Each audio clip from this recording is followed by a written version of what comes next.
You're sitting in a fancy restaurant, heart pounding with nervous excitement for your first blind date in years. You've scrapped together every last penny, just $5 in your pocket, and you're praying it'll cover a coffee. But then your date shows up, smirks at your simple outfit, and starts ordering like he's at a 5-star buffet. When the bill comes, he laughs in your face, calls you a broke joke, and walks out, leaving you humiliated and alone. Little did he know, the single dad CEO at the next table was watching everything.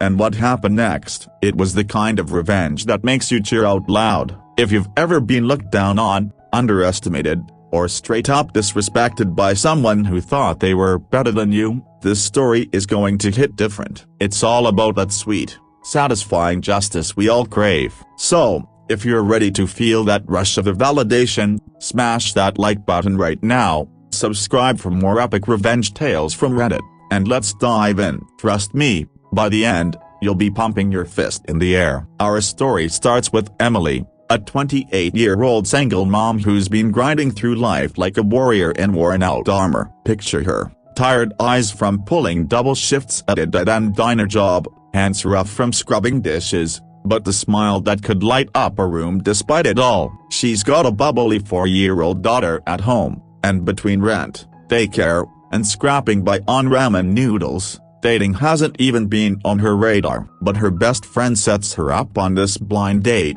swearing the guy, let's call him Chada, is successful and charming. Emily's hesitant, but she thinks, why not? Maybe this is her shot at something normal, something fun. She digs through her closet for her nicest dress, a thrift store find that's seen better days but still hugs her figure just right. In her wallet, exactly $5. That's it. Her plan: order water, maybe a side salad if she's lucky, and focus on the conversation. As she walks into the upscale Italian restaurant, dim lights flickering off crystal glasses, the air thick with garlic and expensive wine, her stomach twists into knots. What if he thinks I'm a loser?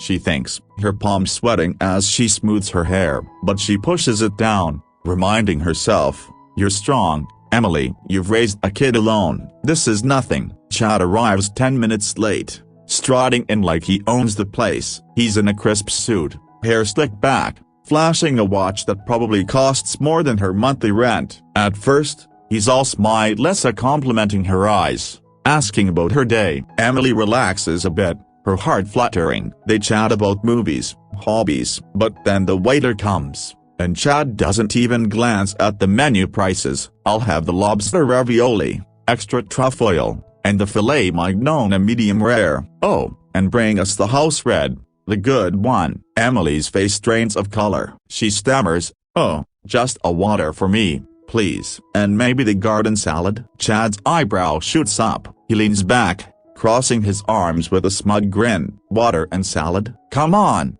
live a little. Or, wait, is this about money? Emily feels her cheeks burn, the heat rising like a furnace. She nods sheepishly, whispering, look, I'm not exactly rolling in it right now. I only brought $5, so I thought we'd keep it light. The words hang in the air, and Chad bursts out laughing. Not the kind chuckly, a full, mocking belly laugh that turns heads in the restaurant. $5 for a date here? Oh man, that's hilarious. What, are you some kind of charity case? I thought my friend said you were ambitious.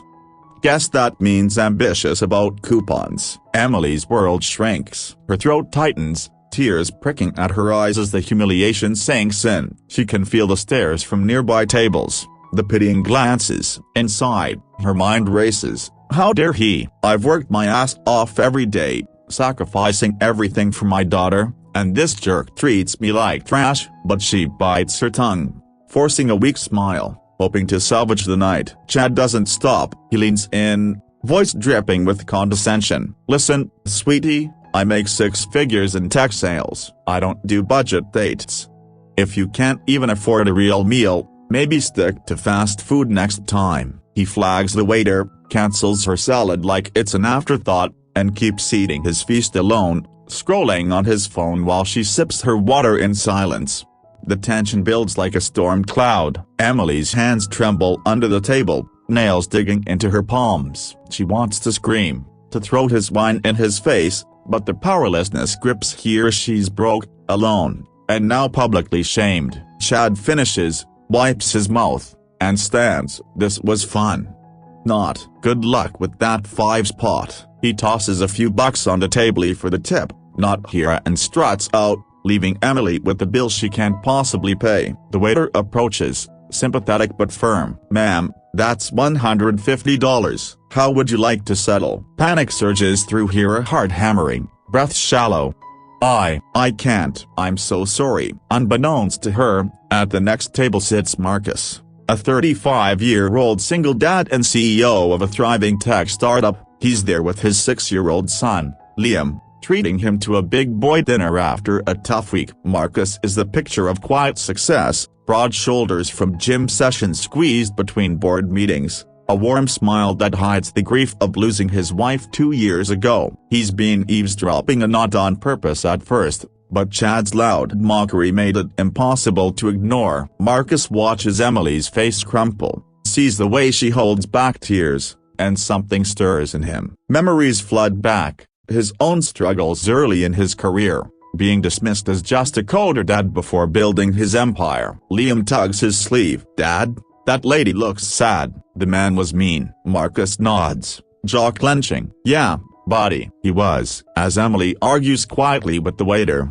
her voice cracking, Marcus stands. He approaches, calm and commanding, his presence filling the space. "Excuse me," he says, voice steady like an anchor in choppy waters. "I'll cover the bill." "All of it?" Emily looks up, stunned, eyes wide, lips parted. What? "No, I couldn't." But Marcus insists, pulling out his card. "Consider it done." No one deserves to be treated like that. They talk briefly as the waiter processes it. Emily pours out her story, the dead-end job, her daughter, her dreams of getting into tech. She's self-taught coding on free online courses, but no one's given her a shot.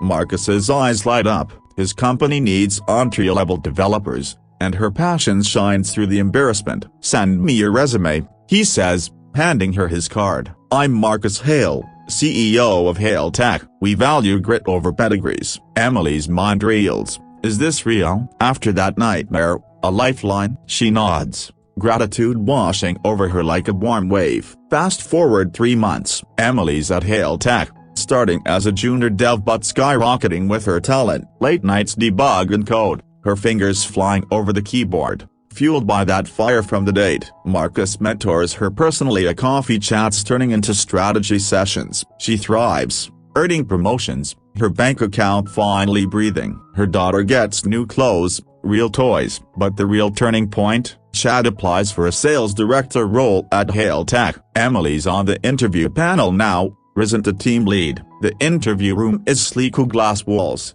humming computers. Chad walks in, cocky as ever, not recognizing Emily at first in her professional blazer and confident posture. He launches into his spiel. "I've crushed quotas at my last gig, 6 figures easy." Emily smiles inwardly, her pulse quickening with anticipation. "Tell me," she says coolly, "how do you handle clients who aren't trolling in it? Say, someone on a budget?" Chad falters, then his eyes narrow. Recognition hits like a brick. "You, the broke girl from the date?" His face turns beet red, sweat beading on his forehead. Emily leans forward, voice like velvet over steel. "Yes, me. The one you humiliated and ditched with the bill." Funny how tables turn literally. She grills him on ethics, teamwork, watching him squirm, stammer, his arrogance crumbling. "We value respect here," she says finally, "and frankly, you don't measure up." Chad's jaw drops, fury flashing in his eyes. This is bullshit. "You can't." But security escorts him out, his protests echoing down the hall. Emily exhales, a rush of triumph flooding her veins, her shoulders relaxing, a genuine laugh bubbling up. Validation at last. No more powerlessness. She's the one in control now. Stories like this remind us that karma doesn't always need a push, it just needs time. Emily didn't set out for revenge, she built her way to justice. It's a nudge to all of us: treat people with kindness, because you never know who's watching, or who you'll answer to later. What do you think? Does everyone get what's coming to them? Phew. If that revenge gave you those satisfying chills, drop like to show some love for Emily's comeback, and hit subscribe so you never miss another tale of sweet justice. In the comments, spill the tea. What's the most epic revenge you've seen or pulled off? Can't wait to read them.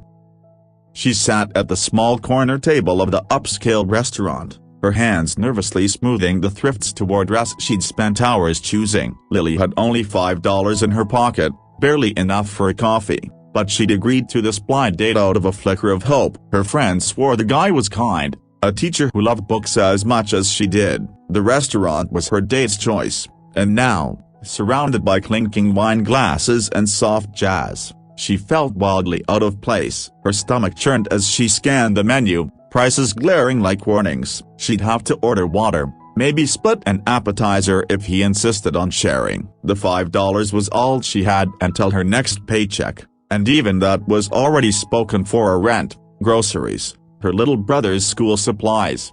Across the room, Ethan, a single dad and CEO, sat alone at a table meant for business meetings. His suit was crisp, but his eyes were tired. He'd come to review contracts, not dine, but the quiet hum of the restaurant offered a rare moment of peace. His daughter was with her grandparents tonight, giving him a chance to catch his breath. He noticed Lily the moment she walked in, her hesitant steps, the way she clutched her worn purse. There was something about her, a quiet resilience that tugged at him. He watched as she sat, her face a mix of determination and dread, and he wondered what her story was. Her date arrived 10 minutes late, a man in a slightly wrinkled shirt who barely glanced at her before diving into a monologue about his job. Lily nodded politely, her smile tight, her fingers twisting the napkin in her lap. Ethan's attention drifted from his papers to their table. The guy ordered a steak, a glass of wine, and didn't ask Lily what she wanted. When the waiter turned to her,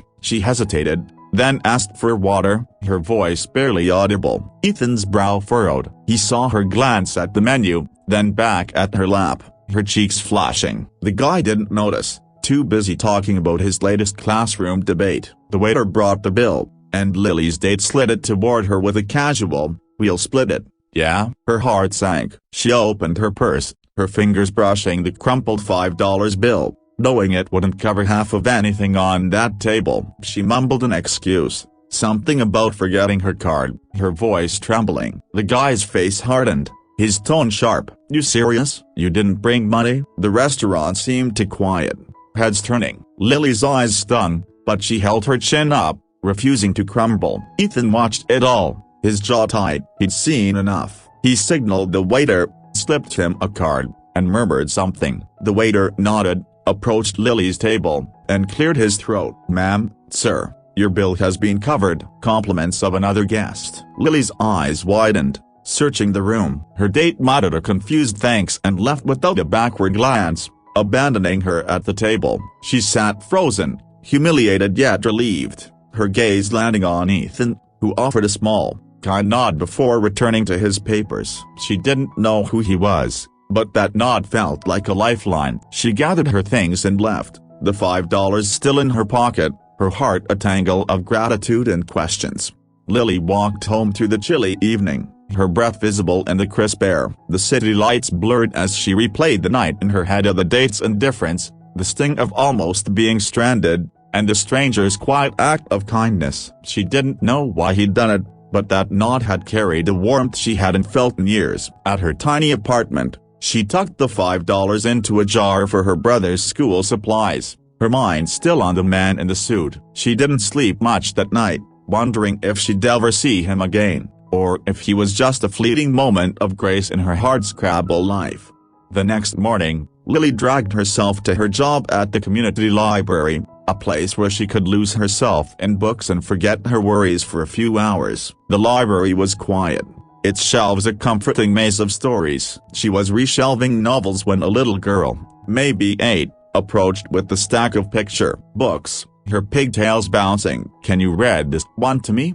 she asked, holding up a worn copy of The Velveteen Rabbit. Lily smiled, kneeling beside her. "Of course, sweetheart." The girl's name was Mia, and her chatter filled the morning with lightness. As Lily read, she noticed a man standing near the entrance, Watching them, it was him, the man from the restaurant. Her heart skipped. He was in a sweater now, less formal, but his presence was unmistakable. He held a briefcase, his eyes soft as they followed his daughter. Ethan hadn't planned to come to the library. Mia had begged for a storytime outing, and he'd relented, needing a break from boredom calls. When he saw Lily, his breath caught. She was reading to Mia with a warmth that made the room feel brighter. He hadn't expected to see her again, but there she was, her voice gentle, her smile genuine. Mia was captivated, giggling at Lily's animated reading. Ethan lingered, unsure whether to approach. He didn't want to intrude, but something about Lily, her quiet strength, the way she'd carried herself last night, pulled at him. After the story, Mia ran to him, tugging his hand. "Daddy, she's so nice. Can we come back tomorrow?" Ethan smiled, glancing at Lily, who was now shelving books again, her cheeks pink as she avoided his gaze. He approached slowly, Mia skipping beside him. "Hi," he said, his voice low. "You were great with her." "I'm Ethan, this is Mia." Lily's eyes widened, recognition dawning. "Your broken bar from last night," she said softly, almost a question. He nodded. "I didn't mean to overstep. I just a broken bar, saw you needed a hand." Lily's throat tightened. "Thank you," she said, her voice barely above a whisper. "I didn't know how I was going to a broken bar. I mean, I only had $5. She laughed nervously, then stopped, embarrassed. Ethan's expression softened. "We've all been there," he said, though she doubted a man like him ever had. Mia tugged at Lily's sleeve, oblivious to the tension. "Will you read to me again?" Lily smiled, nodding, and Ethan felt a pang of something he hadn't felt in years, a hope, maybe, or the stirrings of connection. Over the next week, Ethan and Mia became library regulars. Mia adored Lily, and Ethan found himself lingering longer each visit, drawn to her quiet humor and the way she seemed to carry the weight of the world without complaint. He learned bits of her story in passing, her parents gone, her brother to care for, the endless hustle to make ends meet. She learned he was a widower, raising Mia alone while running a tech company. Their conversations were short but charged, like they were both afraid to say too much. One afternoon, as Mia napped in a reading nook, Ethan found Lily at the checkout desk. "Can I ask you something?" he said, his voice hesitant. She nodded, bracing herself. "That night at the restaurant, a broken bar, why didn't you tell him you couldn't pay?" Lily's cheeks burned. "Pride, I guess," she admitted. "I didn't want to be broken bar-less." Ethan nodded, understanding more than she knew. "You're not less," he said firmly. "You're more than most people I know." The words stayed with her. Days turned into weeks, and Ethan's visits became a quiet rhythm in her life. He brought Mia, but also small gestures, a coffee left on her desk, a book he thought she'd like. Lily began to trust the warmth in his eyes, though she couldn't shake the fear that she was dreaming too big. A man like him, a wealthy, polished, didn't fit in her world. Yet he kept showing up, and she began to wonder if maybe, just maybe, he saw something in her she'd forgotten was there. One evening, Ethan invited her to dinner, not to date, he insisted, just to thank you for being so good to Mia. She hesitated, thinking of her $5 jar, but he promised it was on him. They went to a small diner, nothing fancy, just the three of them. Mia colored on a placemat, chattering about school, while Ethan and Lily really talked. He shared stories of his wife's illness, the loneliness of his role, the way Mia kept him grounded, and part of the story, Ethan's quiet act of 2,200 words of SE² copyright of kindness that night at the restaurant had sparked something real. For Lily, it was a lifeline in a moment of desperation, a gesture that cut through her embarrassment and shame, a fringe cisadilla HTME², and opened the door to something more. Over the weeks, their connection grew, tentative and fragile at first, but rooted in a shared sense of resilience and care. It wasn't just about the $5 or the fancy restaurant, it was about two people finding each other when they least expected it, carrying their own quiet burdens,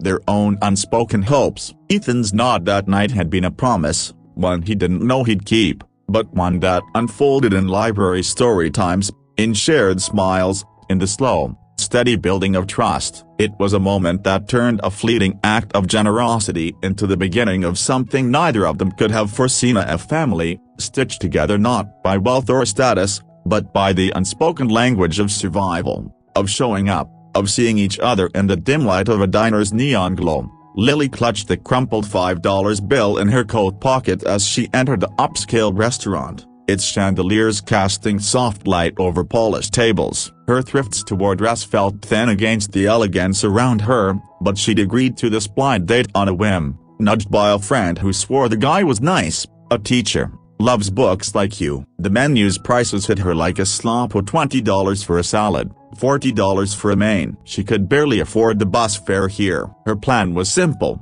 order water, maybe a small appetizer if he pushed, and pray he wouldn't suggest splitting the bill. The $5 was her lifeline until her next paycheck, already earmarked for her little brother's school supplies. At a nearby table, Ethan, a single dad and tech CEO, sipped black coffee, his laptop open to spreadsheets. He'd come to escape the silence of his empty house while his daughter, Mia, stayed with her grandparents. His suit was sharp, but his eyes carried the weight of long hours and longer nights. He noticed Lily the moment she sat down at her, nervous fidgeting, the way she scanned the menu with a tight jaw. Something about her quiet resolve caught his attention, a stark contrast to the polished chatter around them. Her date arrived late, a lanky man in a rumpled shirt who barely looked at her before launching into a story about his classroom antics. Lily nodded, her smile polite but strained, her fingers twisting the napkin in her lap. Ethan's focus drifted from his work to her table. The guy ordered a steak and wine without asking her preference. When the waiter turned to Lily,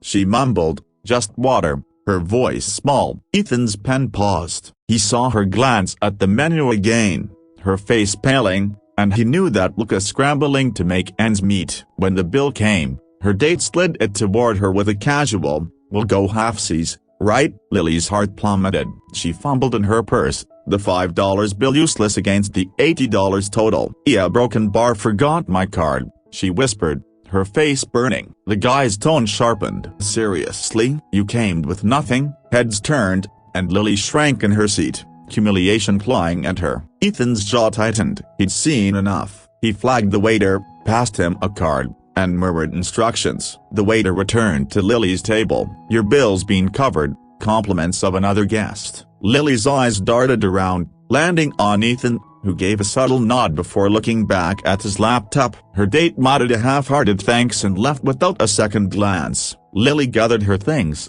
her heart a mess of gratitude and shame, and slipped out, the $5 still in her pocket.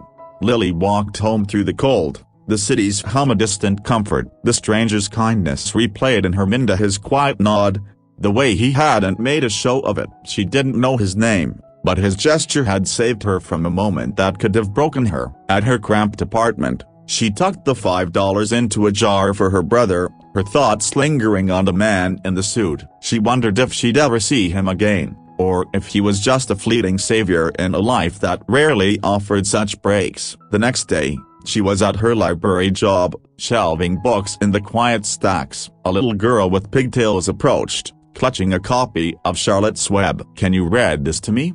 she asked, her voice bright. Lily smiled, kneeling beside her. "Sure thing, sweetie." The girl, Mia, was a chatterbox, her enthusiasm pulling Lily out of her haze. As she read, she felt eyes on her. Glancing up, she saw Hema, the man from the restaurant, standing by the entrance, watching with a soft smile. He was in a sweater now, less imposing, but unmistakable. The girl who must be his daughter sat at his feet, engrossed in the story. Ethan hadn't expected to see her here. Mia had begged for a library visit, and he'd tagged along, needing a break from his endless CEO grind. Seeing Lily read to Mia with such warmth stirred something in him. He waited until the story ended, then approached with Mia tugging his hand. "Hi," he said, his voice gentle. "You're great with her." "I'm Ethan, this is Mia." Lily's breath caught. "Your broken bar from last night," she said, almost a whisper. He nodded. "I didn't mean to step in, just looked like you could use a hand." Her eyes softened. "Thank you. I only had $5, a broken bar, I didn't know what to do." Mia piped up.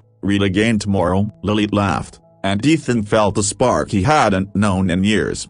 Over the next few weeks, Ethan and Mia became fixtures at the library. Mia adored Lily, bringing her drawings and endless questions about books. Ethan lingered longer each visit, drawn to Lily's quiet strength, the way she listened to Mia with full attention, the way her eyes lit up when she talked about stories. He learned fragments of her life via her parents gone, her brother to raise, her job barely covering the bills. She learned he was a widower, his wife lost to cancer, his days split between Mia and a company that demanded too much. Their talks were brief but heavy with unspoken connection, each moment building something neither dared name. One rainy afternoon, as Mia napped in a beanbag, Ethan found Lily at the checkout desk. "Can I ask you something?"